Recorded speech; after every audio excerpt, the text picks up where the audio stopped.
The good news is I'm glad that the air sign from a few weeks ago that keeps showing up is finally cleared out of the picture. I'm really happy to see that. What I feel happening in your relationship sector is I see you making an effort to really reach out to another person.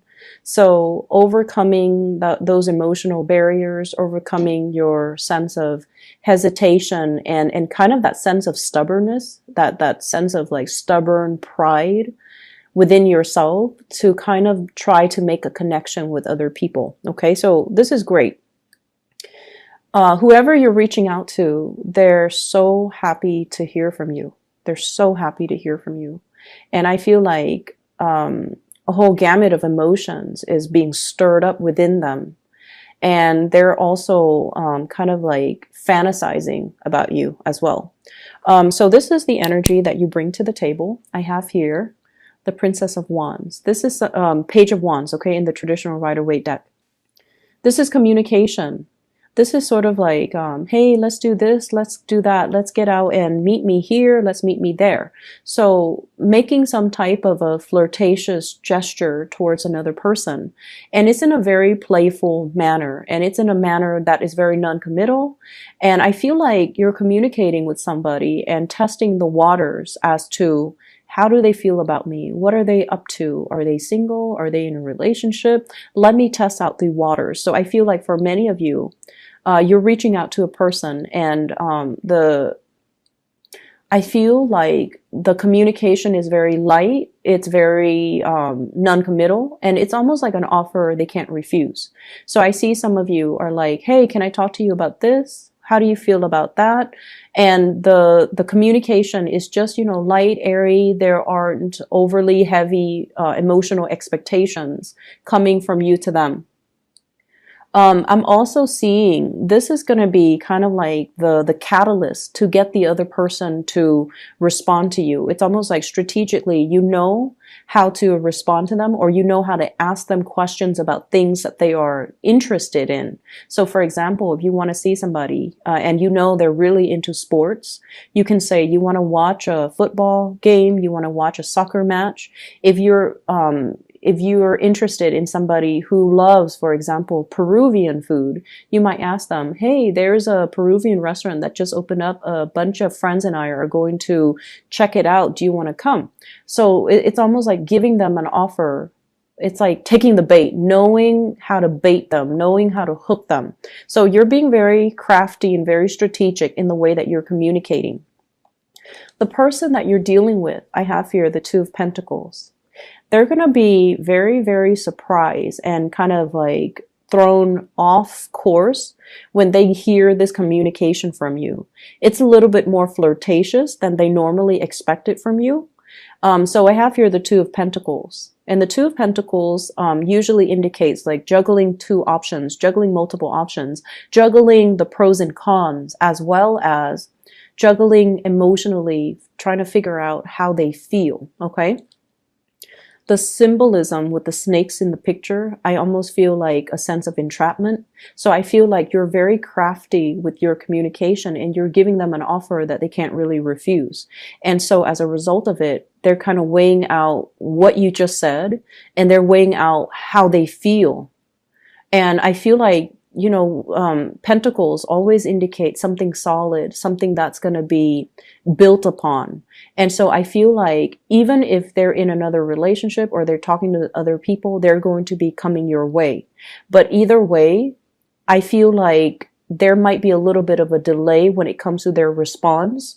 But when they do respond, they're going to be jumping towards you. Okay, we have here the Six of Wands. And the Six of Wands is feeling very elated, feeling almost like they have reached that moment of recognition.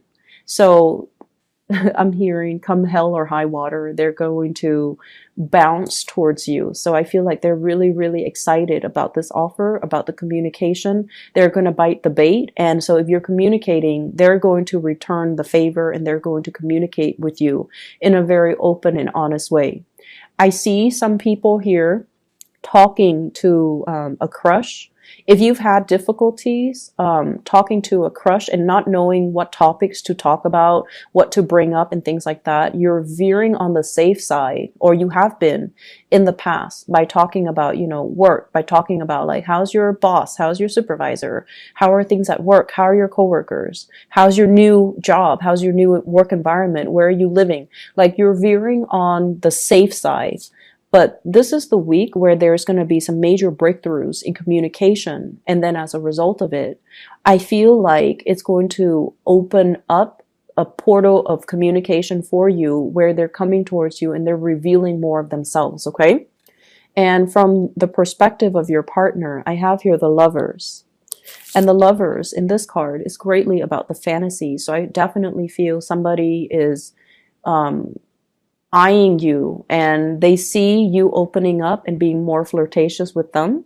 And as a result of it, they're fantasizing about, oh my gosh, is this person interested in me? Can there be a future built between the two of us? So I feel like you're dealing with someone who is very idealistic, who is very, very clear.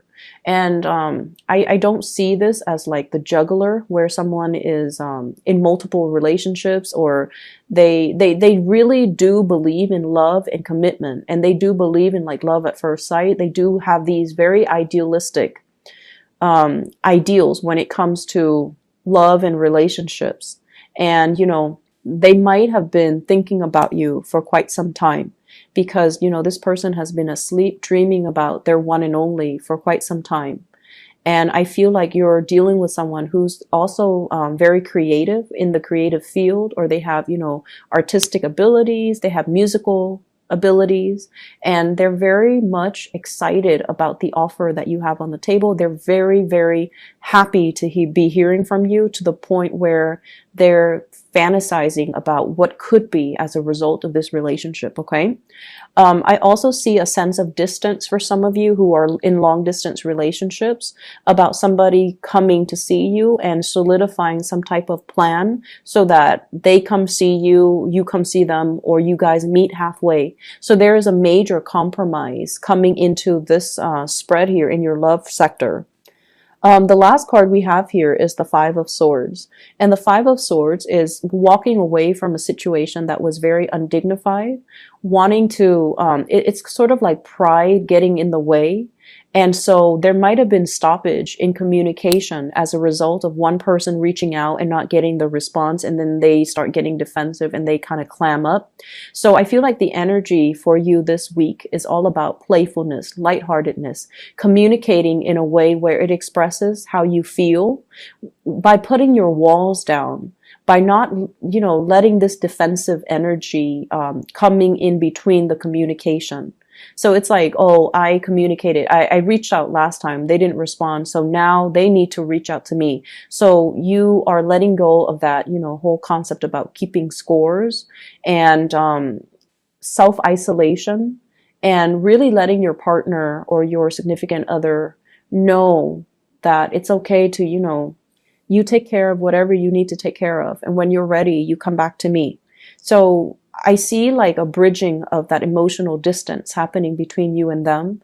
And I feel like it starts out with you communicating with them and letting them know how you feel about them. So pretty much the ball's in your court if you want to, pass it along to the person that you're interested in. Okay. So I still see a very strong air sign vibe here with this spread. Aquarius, Gemini in particular, and Libra. So sun, moon, or rising, they might have, a lot of air in their chart. They might not be someone who is overly emotional, but I feel like they're very enthusiastic. So you know what they like and you know what they don't like. And so, for example, that they like, for example, Peruvian food. Like they like sporting matches. That they're athletic. And that they like, for example, a specific type of movie from a specific era. And so all these things about them, but for whatever reason in the past, you don't really ask them about these things. Like, why do you like these things? And so this is the week where you are strategizing to ask them to get them to be a little bit more, you know, to get them a little bit riled up so that they talk to you about their dreams, their aspirations, and they talk to you about things that they're passionate about. So there is definitely breakthrough in communication coming through to allow you to kind of meet halfway. Meet somebody halfway, somebody that you're interested in, because they're coming at you in a very enthusiastic manner because you communicate with them in a manner that is appropriate to get this person to respond the way you want, okay? In other areas of your life, when I was shuffling out this bottom spread here, I almost feel like, first of all, favoritism. It's the big word that came out when I was shuffling. And I feel like what it denotes is, you know, we all have our biases. We all have our favorites, okay? For those of you who are in some type of a teaching profession, you always have certain kids that you like more than others. You also have, you know, certain kids that are troublemakers, right? And if you're dealing with children in general, if you're dealing with people who are younger, if you're managing a team, there will always be people that you like and people that you don't like. But trying to show more of a poker face, even if you don't like somebody, so that you can help them to, you know, become a better person, so that you can help them reach their full potential. And so they're saying here, work towards a common purpose. Finding and emphasizing the good traits about the other person rather than dwelling on the negative traits that they embody is really going to help you in dealing with the people that you don't like, especially if you are in charge of, in control of their work environment, in control of their professional development.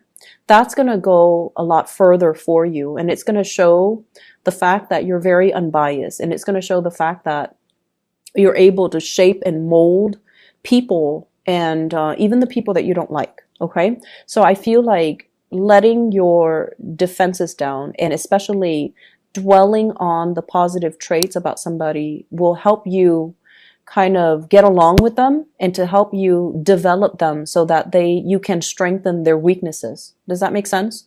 I see a lot of people here working with children, and I see a lot of people grading, performance evaluations, professional development, and you're giving somebody a score. And I feel like naturally you have people that you like, but I feel like you're not seeing them in their full spectrum. You're only seeing a very select few. It's like you're seeing, you have this window into their personality, into their psyche. And I feel like once your opinion is made up about a specific person, this so-and-so is, you know, has a big ego. So-and-so is controlling. So-and-so is a gossip. Once you have already made up your mind, it's really, really hard for you to reform and reshape your opinion. And so my advice is, you know, don't judge too quickly.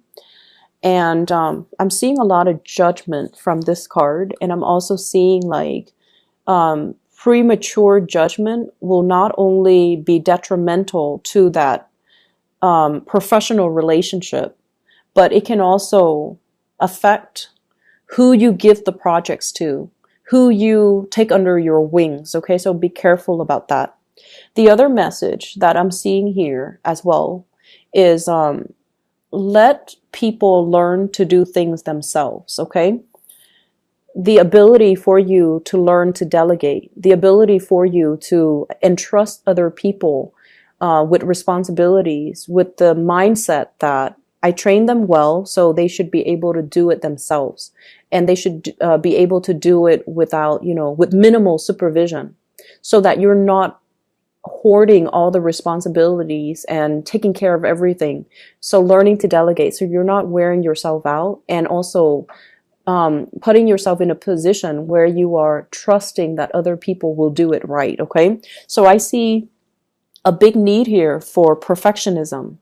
I see a big need here to get things done right. And I feel like you might not trust that other people can do things the way that you want. So you take it upon yourself, and you should give yourself a little bit more credit.